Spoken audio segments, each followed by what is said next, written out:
my name is Eddie Tofpik. I'm Head of Technical Analysis and Senior Markets Analyst at ADM Investor Service International Limited.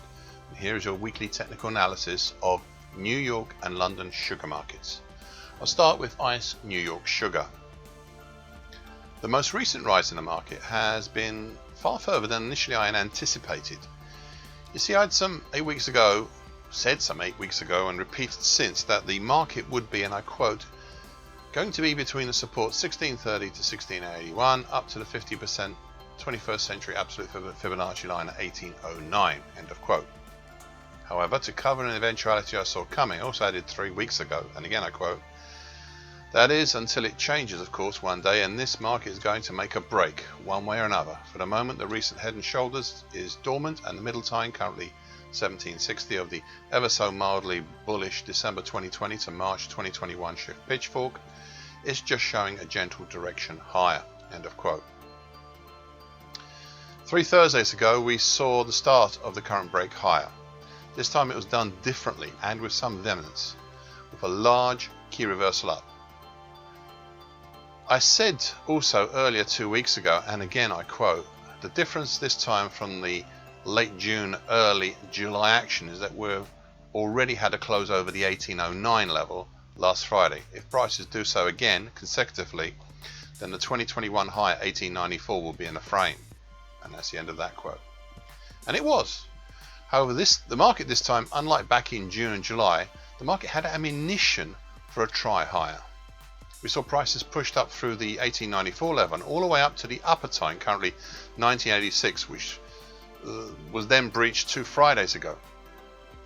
There was an attempted exploitation of this breach last week, but the upper time was not the only resistance up there. It was a gateway to congestion at 1984, 2012 and 2034. Indeed, there is a congestion band from January to February 2017 between 2010 and 2100, and this eroded the bullish incentive such that last week we saw prices initially indecisive, then bullish, and finally countering bearish last Thursday and Friday. Today we're indecisive and back within the breached and broken same bullish shift pitchfork. The bullish incentive is not completely over, as if you think about it, we're still just under the upper time of a bullish shift pitchfork, but it has been dented. I've drawn a new small acute bullish Andrews pitchfork for the late June early August move, and in this we are in between the lower time, currently 1934, and the middle time, currently 2004. However, I'm not that hopeful of this one, as it is very, very acute. However, it does fit the recent action. I suggest using it until I can find something better.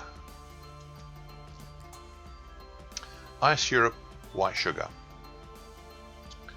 The February to May shallowly bearish shift pitch will continue to give the bearish angle of attack here until it didn't. 2 Fridays ago, the market dramatically punched up and out of this pattern with a bullish opening white Mariposa. To try to understand what and why we broke high, it is best to look at some of the points I made 3 weeks ago, and I quote, now, there are some other things you should also look at. At the current account, we have a possible big double top over 2021, a possible smaller double bottom over March and July, and an even smaller double bottom over June and July. 2 weeks ago, which is now 5 weeks ago, I said that I'd be hoping that the market would soon sort out its priorities by maybe giving a clearer signal. Last week, and that is now 3 weeks ago, it looked like it might by prioritizing the June to July smaller double bottom. But then this past week, that opportunity has shuttered. I nevertheless will leave on for the moment a provisional target X in the 495 even area for that pattern. This is a big ask as it is beyond the upper time and the current high for 2021. However, it all depends if, and it is a big if prices can clear on the upside the double bottom neckline at the lesser Fibonacci level at 460.5 by a sufficient margin and have consecutive closes over it as well. Something that so far we have not seen. That's the end of that long quote. Well, that is a lot to digest, but suffice it to say, 2 Tuesdays ago the market broke up and closed over the 460.5 level. Confirmed it 2 Fridays ago by closing over target X, and went further by closing at its height last week at target X1. the secondary target for the same double bottom in the 510 area. However, that seemed to be enough for now, as prices since then have dropped back to rest on the broken upper tine, oddly enough. As to what will happen now, well, I'm not too sure. I have a sneaking suspicion that the market may be tempted to run along the top of the broken upper tine, but that is nothing more than a suspicion.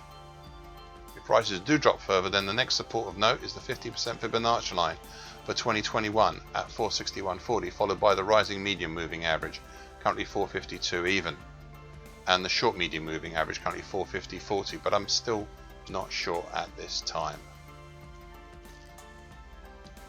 White premium spread.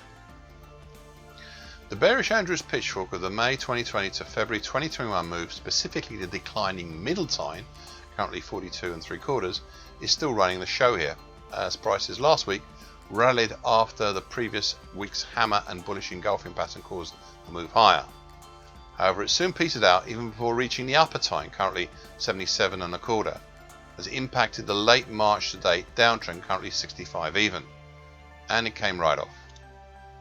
Because of that action, the downtrend is now a 3-pointer. Now, going back for a moment to the bearish Andrews pitchfork, this pitchfork has shown the bearish angle of attack of this market since February. As I said some 7 weeks ago, and I quote, "Please note this is a declining support as it is appropriate for a bearish pitchfork. So please do not think of it as any form of counter to the overall bearish incentive that is currently evident here. It is, as I pointed out 2 weeks ago, which is actually now 9 weeks ago.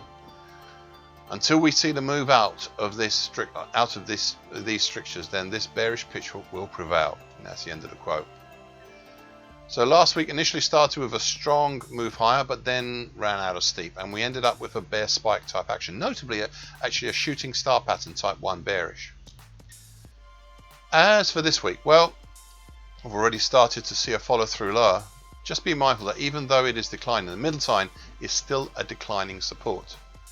It seems we are gently and gradually preparing for another trip down along the middle tine. Around and beyond this, we have support at 41 3/4, 40 1/4, and 26 1/4. Thank you for listening. This weekly broadcast gives the essential market patterns and consequences. Please be aware of the risk disclaimer posted with this broadcast. Copyright is Tofpik and ADM Investor Services International Limited. And here comes the final bit.